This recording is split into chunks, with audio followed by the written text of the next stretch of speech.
Hey, everybody.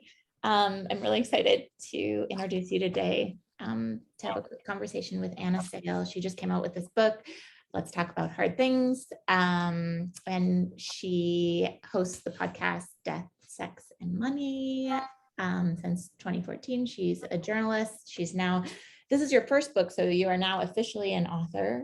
I am, yes. Not that I don't actually know when one can call oneself a writer or an author. But anyway, you've been having difficult conversations for a long time. And I think that this book is both, you're not trying to get, an attempt to get comfortable with being uncomfortable or sitting with this sort of discomfort, ultimately creating connection and sort of having deep and meaningful relationships. Yeah.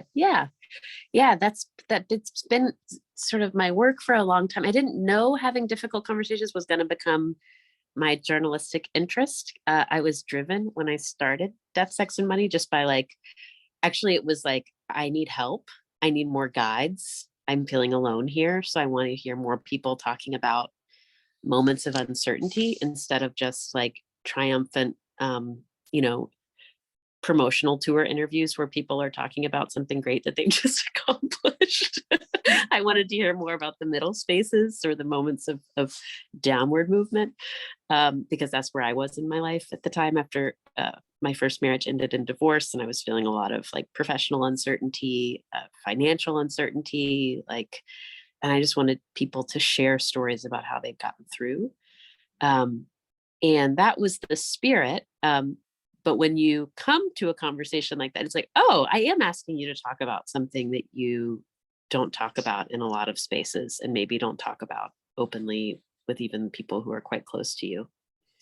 For me, I find it intensely interesting to think about why I don't want to talk about these things and what is sort of behind the motivation on not talking about sex or money is a huge thing that somebody asked me on an airplane once what my annual income was.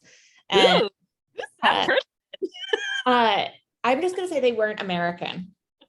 And I was thinking I didn't know what to say. Yeah. And it made me feel so unbelievably uncomfortable. But then again, I could talk to you about so many topics that I feel like so many people would be really squeamish on, but that one was just out of left field. So I think that I guess, so if you were going to say kind of what you wanted people to feel or what the goal of writing this book, what would you how could you encapsulate that in just a couple minutes? Because I know we don't have much time. Yeah. I really think about this book as yes, it's called Let's Talk About Hard Things, but I really lean into the let's part. The hard things are going to exist whether or not you read this book, right?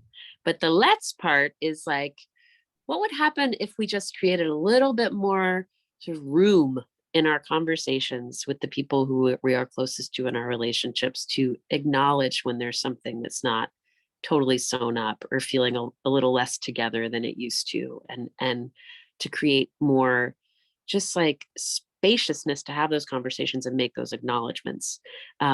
What would happen if that were the case? And I have personally found a lot of comfort in where that leads you. That leads you to a sort of outlook on life that oh, all of this is dynamic, right?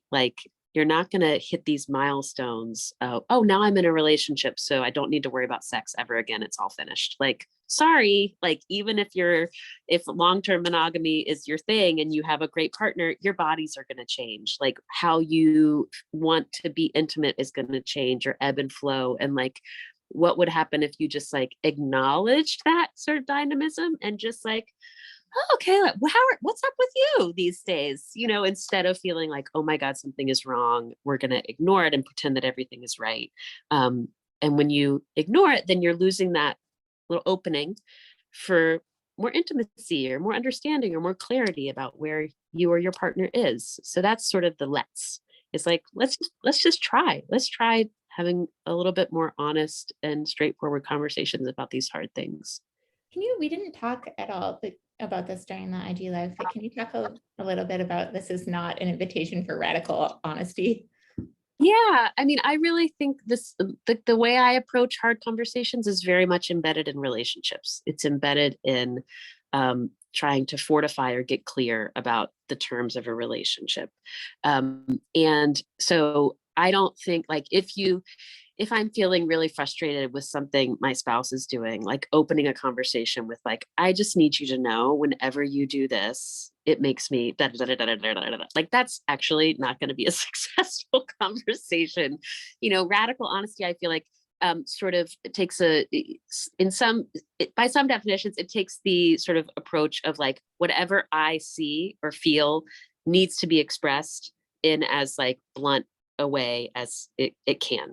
I don't take that position. I think this is about trying to be really intentional about how you approach these conversations. So you are at once, like, trying to get clear and honest with one another and simultaneously tending to the relationship.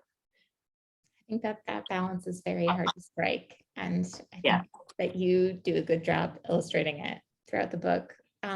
We're out of time, Anna. So I just want to say thank you so much. Again, the book is Let's Talk About Hard Things. You see the cover again. I think it's a really great primer for the holidays as well. There's a whole section on family and identity that I haven't even gotten to yet, that I feel like will be really, again, not to like, it's really comforting and less isolating. I also think it's really practical, the way that you break down how to have conversations and how to start them.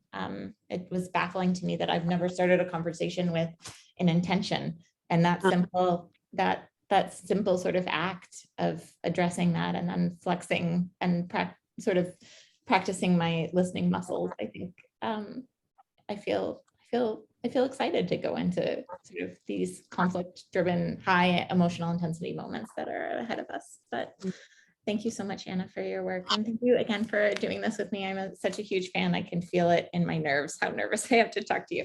But I'm just very grateful for all that you do and all your work. Thanks. Thank you. Thank you for having me. It was my pleasure. Yeah, I'm really excited to read the rest of your book. Take care. Thanks. Bye.